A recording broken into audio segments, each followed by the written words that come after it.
Hi everyone, welcome to my channel education file MEd. तो इस video में हम डिस्कस करेंगे इंटेलिजेंस, उसका मीनिंग क्या है और कौन कौन से फैक्टर्स उसको अफेक्ट करते हैं या प्रभावित करते हैं। ठीक है, तो सिंपल सा टॉपिक है।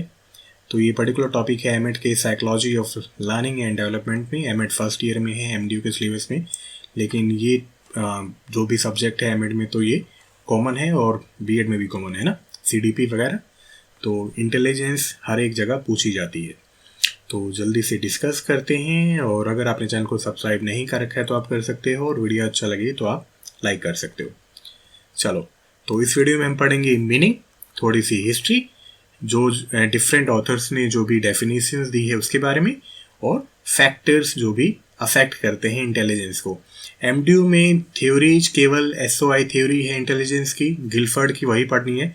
लेकिन हम नेक्स्ट वीडियो में यूनिफैक्टर थ्योरी, ट्रू फैक्टर थ्योरी और ट्राईआर्किक थ्योरी भी पढ़ लेंगे, क्योंकि वो अलग अलग कॉम्पिटिटिव एग्जाम में पूछी जा सकती है, तो उसको पढ़ लेंगे अच्छे से। हालांकि वो सिलेबस का पार्ट नहीं है, लेकिन पता होना चाहिए, ठीक है, ताकि आप इसमें आप लिख सको। जो ये पर्टिकुलर क्वेश्चन आएगा इसमें आप लिख सकते हो, उसके बारे में लिख सको आप। तो सिंपली पढ़ते हैं इंटेलिजेंस, बुद्धि या बुद्धिमत्ता। तो सिंपल सी बात यह है कि भाई इसकी कोई पर्टिकुलर फिक्स डेफिनेशन नहीं है। जिसने इंटेलिजेंस को जैसे जैसे परसीव किया, जैसे समझा, जैसे जाना, उसने उसी के अकॉर्डिंग उसको डिफाइन कर दिया। ठीक है, कुछ ने कहा कि ये स्पेशल टैलेंट है, कुछ ने कहा कि बस जनरल एबिलिटी कि भाई सभी में ये सभी चीज़ें होती हैं। कुछ ने कहा इनहेरिटेड है, माँ बाप से मिली है, जनरेशन टू जनरेशन आई है। कुछ ने कहा कि इंटेलिजेंस एनवायरनमेंट से मिली है, या एनवायरनमेंट उसको बहुत ज़्यादा अफेक्ट करता है, प्रभावित करता है। लेकिन सिंपली इंटेलिजेंस को कैसे डिफाइन कर सकते हैं कि capacity to acquire and apply knowledge, कि किस तरह से हम नॉलेज को हासिल कर सकते हैं और किस तरह से हम नॉलेज को अप्लाई कर सकते हैं, वो क्या है, इंटेलिजेंस है। बाकी सभी ऑथर्स ने डिफरेंट डिफरेंट वे से इसको डिफाइन कर रखा है, तो थोड़ी बहुत हम वो भी देखेंगे। चलो, थोड़ी सी हिस्ट्री पढ़ते हैं। तो इंटेलिजेंस कब स्टार्ट हुई है, इसके बारे में बात करना कब स्टार्ट हुआ, वो स्टार्ट हुआ ड्यूरिंग 1800। ठीक है, तो उसमें क्या था, जो भी सर फ्रांसिस गैल्टन थे, जो कि चार्ल्स डार्विन के कजन थे। ठीक है, इन्होंने इंटेलिजेंस को स्टडी किया, ये या हम ये मान सकते हैं कि ये उन लोगों में से हैं जिन्होंने इंटेलिजेंस को सबसे पहले स्टडी करा या पढ़ा उनको। तो ये गिफ्टेड इंडिविजुअल के बारे में बहुत ही ज़्यादा इंटरेस्टेड थे कि किस तरह से गिफ्टेड इंडिविजुअल रिस्पॉन्स देते हैं, और उसी के लिए इन्होंने लैब क्रिएट करी और उसमें गिफ्टेड इंडिविजुअल्स को पढ़ा, उनके रिस्पॉन्स टाइम को पढ़ा कि कितनी जल्दी वो रिप्लाई करते हैं, कितनी जल्दी रिस्पॉन्स देते हैं, और भी बहुत सारे कैरेक्टर्स को स्टडी किया गया इनकी लैब में। ठीक है, तो ये पॉइंट आप लिख देना जब ये क्वेश्चन आए। और इन्होंने ये हाइपोथेसिस दी, हाइपोथेसिस मतलब एक नॉलेजेबल गैस लगाया कि जो भी गिफ्टेडनेस है वो एक मेंटल एबिलिटी है। ठीक है, मानसिक क्षमता है, और वो टाइम के साथ इवोल्व हुई है। क्लियर है, तो सारी चीज़ें बहुत क्लियर हैं। चलो, देन इन्होंने क्या कहा, इन्होंने इंटेलिजेंस को ऑपरेशनलाइज कर दिया रिएक्शन टाइम के साथ, कि जो जितनी जल्दी रिएक्शन देता है, रिस्पॉन्स देता है, वो उतना ज़्यादा इंटेलिजेंस है। ऑपरेशनलाइज का मतलब होता है कि जब हमें इमेजरेबल क्वांटिटी होती है, हमें नहीं पता रहता किससे कैसे मेजर करना है, अगर हम उसको मेजरेबल टर्म के साथ डिफाइन कर देते हैं, रिलेट कर देते हैं, तब हम उस पर्टिकुलर फिनोमेना या कंडीशन को कहते हैं ऑपरेशनलाइज्ड। तो इन्होंने इंटेलिजेंस को रिएक्शन टाइम के साथ ऑपरेशनलाइज कर दिया, उसको उस संदर्भ में, उस कंटेक्स्ट में बताया। ठीक है, कि जो जितनी ज़्यादा जल्दी रिस्पॉन्स करेगा उतना ज़्यादा वो इंटेलिजेंट है। चलो और पढ़ लेते हैं। तो विलियम स्टर्न एक जर्मन साइकोलॉजिस्ट थे, जिन्होंने इंटेलिजेंस कोसेंट या आईक्यू टर्म को कॉइन किया 20वीं सेंचुरी में, 20वीं सदी में। पहला इंटेलिजेंस टेस्ट किसने बनाया, एल्फ्रेड बिने ने। क्यों, क्योंकि फ्रांस की गवर्नमेंट उस टाइम समझना चाहती थी कि जो वीक बच्चे हैं उनकी इंटेलिजेंस को समझा जा सके, और उसके अकॉर्डिंग हम उनको एकेडमिक में हेल्प कर सकें। ठीक है, तो उसके तहत एल्फ्रेड बिने ने पहला इंटेलिजेंस टेस्ट तैयार किया था। ठीक है, ये टर्म्स याद रखना, अब पूछी जा सकती है। एल्फ्रेड ने और क्या बताया, मेंटल एज के बारे में भी उन्होंने ही बताया, और सेट ऑफ एबिलिटीज के बारे में जो भी कॉन्सेप्ट है उन्होंने ही दिया कि पर्टिकुलर इंडिविजुअल में या सर्टेन एज के अकॉर्डिंग मेंटल एज होती है या सेट ऑफ एबिलिटीज होती हैं, उनमें कुछ क्षमताएं होती हैं उनकी उम्र के अकॉर्डिंग। ठीक है चलो देन कुछ डेफिनेशन पढ़ते हैं अलग अलग साइकोलॉजिस्ट के द्वारा। तो रॉबर्ट स्टर्नबर्ग क्या कहते हैं, तो रॉबर्ट स्टर्नबर्ग ने क्या कहा कि जो भी मेंटल एबिलिटीज हैं, जो भी इंटेलिजेंस है, वो हमें एडेप्टेशन के लिए ज़रूरी है, और किस तरह से हम उसको सेव करते हैं, उसके अकॉर्डिंग अपने आप को सेलेक्ट करते हैं एनवायरनमेंट के कंटेक्स्ट में, मतलब जो भी एडेप्टेशन है वो किस तरह से हो रही है। टर्मन ने क्या कहा कि इंटेलिजेंस व्यक्ति कौन है जिसमें एब्स्ट्रैक्ट थिंकिंग हो। ठीक है, अमूर्त विचार को किस तरह से वो कैरी करता है, किस तरह से वो एक्सप्रेस करता है, तो इनकी नज़र में वही इंटेलिजेंट है। देन मैरियम वेबस्टर क्या कहती है कि ये क्या है, एबिलिटी है कि हम कैसे चीज़ों को सीखते हैं, कैसे उसको समझते हैं, और कैसे डील करते हैं नई सिचुएशन के साथ, या अलग अलग सिचुएशंस में उसको कैसे ट्राई करते हैं। ठीक है, बाकी आपको जो भी डेफिनेशन मिले ना, कैम्ब्रिज, ऑक्सफोर्ड या और कोई भी डेफिनेशन हो किसी और डिक्शनरी के अकॉर्डिंग आप लिख सकते हो। ठीक है, चलो देन फ्रीमैन क्या कहते हैं कि intelligence is representative behaviour by the capacity of the individual to adjust himself to new situation, to solve new problems और टू लर्न। इसका मतलब क्या है कि बिहेवियर में इंटेलिजेंस झलकती है कि किस तरह से कोई इंडिविजुअल अपने आप को एडजस्ट करता है नई सिचुएशंस के अकॉर्डिंग, प्रॉब्लम्स को कैसे सॉल्व करता है और कैसे सीखता है। ठीक है, तो वो सभी चीज़ें हमें बिहेवियर में दिख जाती हैं, और जितनी ज़्यादा अच्छे तरीके से कोई एडजस्ट होता है वो उसकी क्या है, इंटेलिजेंस है।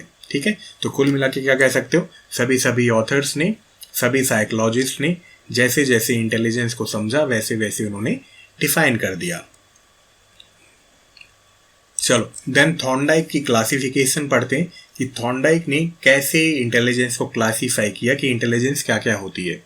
ठीक है, बाकी थ्योरीज हैं वो हम अगले वीडियो में पढ़ेंगे, तो ये पढ़ लेते हैं, ये आपको हेल्प करेगा समझने में, या एग्जाम में अगर ज़्यादा मार्क्स में आता है तो लिखने में। ठीक है, कॉन्क्रीट इंटेलिजेंस कहा इन्होंने, और एब्स्ट्रैक्ट इंटेलिजेंस नाम में ही है कि ऐसी इंटेलिजेंस जो कि कॉन्क्रीट मटेरियल से रिलेटेड हमें अप्लाई करने में, मैनिपुलेट करने में हेल्प करे, वो क्या है, कॉन्क्रीट इंटेलिजेंस है। एब्स्ट्रैक्ट इंटेलिजेंस क्या है कि जैसे एब्स्ट्रैक्ट थिंकिंग, अमूर्त चीज़ों पे कैसे हम अपनी बुद्धि को यूज करते हैं, सिम्बल्स, वर्ड्स, या कोई भी एब्स्ट्रैक्ट थिंकिंग है उसमें किस तरह से हम इंटेलिजेंस को यूज करते हैं, अपनी बुद्धि को यूज करते हैं, तो उस तरह से इन्होंने इंटेलिजेंस को डिफाइन कर दिया। इन्होंने कहा कि जो भी साइंटिस्ट हैं, फिलोसफर हैं, रिसर्चर्स हैं, उनमें एब्स्ट्रैक्ट थिंकिंग ज़्यादा होती है। ठीक है, चलो देन है फिलिप ई वर्नन, या इसको वर्नन्स क्लासिफिकेशन ऑफ इंटेलिजेंस भी कहते हैं। इन्होंने 3 चीज़ें बताई इंटेलिजेंस के बारे में। पहला बताया कि बायोलॉजिकल अप्रोच, कि कोई इंडिविजुअल किस तरह से एनवायरनमेंट में या नेचर में अपने आप को एडेप्ट करता है। ठीक है, देन है साइकोलॉजिकल, तो इसमें सी बट ने डिफाइन किया कि एक जर्नल एबिलिटी है। ठीक है, साइकोलॉजिकल अप्रोच क्या है, जर्नल कॉग्निटिव एबिलिटी है जिसको इंटेलिजेंस कहते हैं, मतलब जर्नल से समझ। ऑपरेशनल क्या है कि हम चीज़ों को कैसे अप्लाई करते हैं। ठीक है, और कैसे नई नई सिचुएशंस में उसको अप्लाई करते हैं, टेस्ट करते हैं जो भी प्रॉब्लम है, और उसको हम फिर इवेलुएट भी कर सकते हैं उस पर्टिकुलर परफॉर्मेंस को। तो वर्नन की क्लासिफिकेशन के अकॉर्डिंग क्या है, बायोलॉजिकल अप्रोच, साइकोलॉजिकल अप्रोच, जैसा कि नाम में ही है, biology, adjust, psychological, cognitive, operational, applied intelligence. ठीक है, कि नई सिचुएशन में आप कैसे इंटेलिजेंस को, अपनी बुद्धि को कैसे यूज करोगे।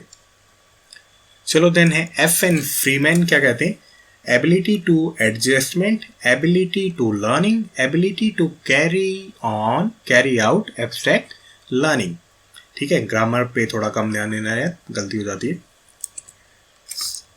तो फ्रीमैन क्या कहते हैं कि भाई जितना ज़्यादा इंडिविजुअल अपने आप को एडजस्ट करता है नई सिचुएशन में, वो उतना ही ज़्यादा इंटेलिजेंट है। ठीक है, उतनी ही ज़्यादा उसमें इंटेलिजेंस है। एबिलिटी क्या है, एबिलिटी ऑफ लर्निंग, कि कौन सा इंडिविजुअल कितना ज़्यादा लर्निंग के लिए उसमें क्षमता है, ठीक है। जितनी ज़्यादा अगर लर्निंग की क्षमता है उतना ज़्यादा वो इंटेलिजेंट है। देन है कि कोई इंडिविजुअल किस तरह से एब्स्ट्रैक्ट इंफॉर्मेशन को, एब्स्ट्रैक्ट प्रॉब्लम्स को सॉर्ट आउट कर सकता है, सॉल्व कर सकता है। तो जिसमें अगर एब्स्ट्रैक्ट की क्षमता है, एब्स्ट्रैक्ट इंटेलिजेंस है, एब्स्ट्रैक्ट लर्निंग की क्षमता है, वो इंटेलिजेंट है, ठीक है। तो सिंपल नाम से भी समझ सकते हो, एडजस्टमेंट, लर्निंग की एबिलिटी, एब्स्ट्रैक्ट लर्निंग या थिंकिंग या परफॉर्मेंस की एबिलिटी, ठीक है। तो इसमें वर्बल प्रॉब्लम को लिख देना कि किस तरह से कोई इंडिविजुअल वर्बल प्रॉब्लम्स को सॉल्व कर सकता है।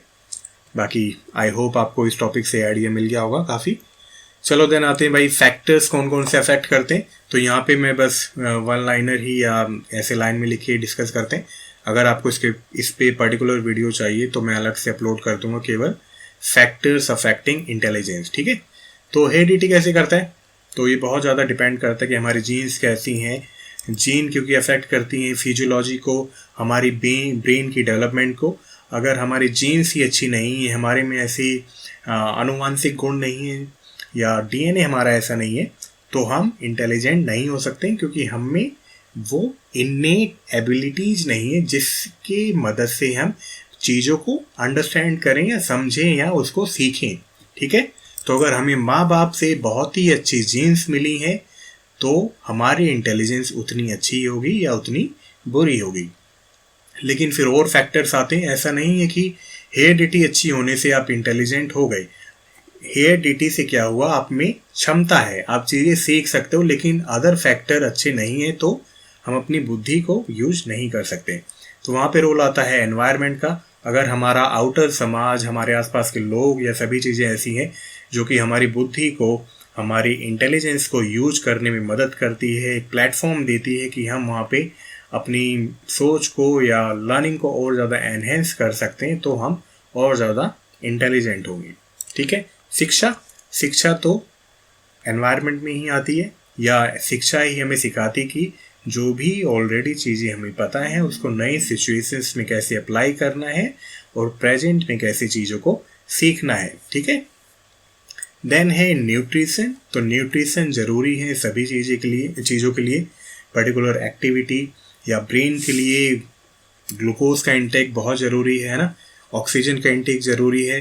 तो अगर न्यूट्रिशन भी अच्छे से नहीं है तो हमारी फिजिकल डेवलपमेंट इतने अच्छे से नहीं होगी, और अगर फिजिकल डेवलपमेंट नहीं होगी तो फिर बहुत सारी डिजीज, बहुत सारी डिसेबिलिटीज हो सकती हैं, और उससे फिर मेंटल डेवलपमेंट अच्छी नहीं होगी और वो हमारी इंटेलिजेंस को भी अफेक्ट करेगी, ठीक है।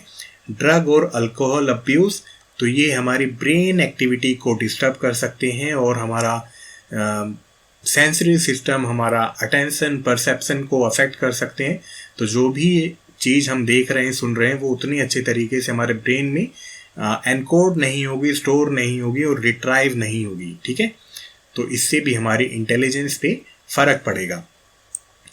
प्री बर्थ कॉम्प्लिकेशन, तो ड्रग और अल्कोहल अब्यूज़, अगर जैसे इंडिया में तो फीमेल उतना ज़्यादा नहीं ड्रग अब्यूज़ या अल्कोहल अब्यूज़ नहीं करती, लेकिन जहाँ पे करती हैं फॉरेन कंट्री में या डेवलप्ड कंट्री में, जहाँ पे अगर फीमेल या प्रेग्नेंट लेडीज अल्कोहल लेती हैं, ड्रग लेती हैं किसी तरह का, तो उसका बच्चों पे बहुत ज़्यादा अफेक्ट पड़ता है। जो भी एम्ब्रो है, फीटस है, या प्री बर्थ कॉम्प्लिकेशंस हो सकती हैं, ठीक है। अगर स्टार्टिंग में ही बच्चे की development, physical development, mental development अच्छे से नहीं हो रही है तो उसमें इंटेलिजेंस अच्छे से नहीं होगी, क्योंकि बहुत सारे ड्रग्स होते हैं वो जो ब्रेन का प्रॉपर फिजिकल डेवलपमेंट है उसको हैम्पर करते हैं, ठीक है। तो यही कारण है कि ड्रग एंड अल्कोहल अब्यूज से प्री बर्थ कॉम्प्लिकेशंस हो सकती हैं। चलो देन है एज। तो एज भी बड़ा फैक्टर है। जैसे जैसे एज ज़्यादा होती रहती है तो इंटेलिजेंस कम होती रहती है। क्यों? क्योंकि ब्रेन आपस में जो न्यूरॉन्स हैं अच्छे से काम नहीं करते हैं, हम भूलने लगते हैं, मेमोरी फेड होने लगती है, डिमेंशिया होने लगता है, और भी बहुत सारी प्रॉब्लम्स हो सकती हैं, ठीक है। और जब छोटी एज होती है तब भी इंटेलिजेंस कम होती है ना। कॉग्निटिव लेवल इतने अच्छे से नहीं होता है, क्योंकि हम क्या है, सभी फैक्टर्स इंपॉर्टेंट रोल प्ले करते हैं चीज़ों को सीखने के लिए, चीज़ों को लर्न करने के लिए। तो एज भी एक बड़ा फैक्टर है। देन है कल्चर। कल्चर क्या है, ये भी एक तरह से एनवायरनमेंट का ही काम करता है। जितना ज़्यादा अच्छा एनवायरनमेंट मिलेगा उतनी ज़्यादा अच्छे तरीके से हम चीज़ों को सीखेंगे और वैसा ही सीखेंगे, ठीक है। तो इसलिए ये भी इफेक्ट करता है। देन है सोशियो इकोनॉमिक स्टेटस। तो वही बात है अपॉर्चुनिटीज़ की बात। अगर लोगों के पास पैसा है तो वो अपने बच्चों को वो सभी चीज़ें प्रोवाइड करेंगे जिससे उसकी लर्निंग में हेल्प मिलती हो, ठीक है। और जितनी ज़्यादा वो लर्निंग करेगा उसकी जो बुद्धि है उसको एनहेंसमेंट, सपोर्ट या स्कैफोल्डिंग और ज़्यादा मिलेगी। तो ये देखा गया है कि जिनका सोशियो इकोनॉमिक स्टेटस अच्छा होता है उनमें इंटेलिजेंस अच्छी होती है, ठीक है।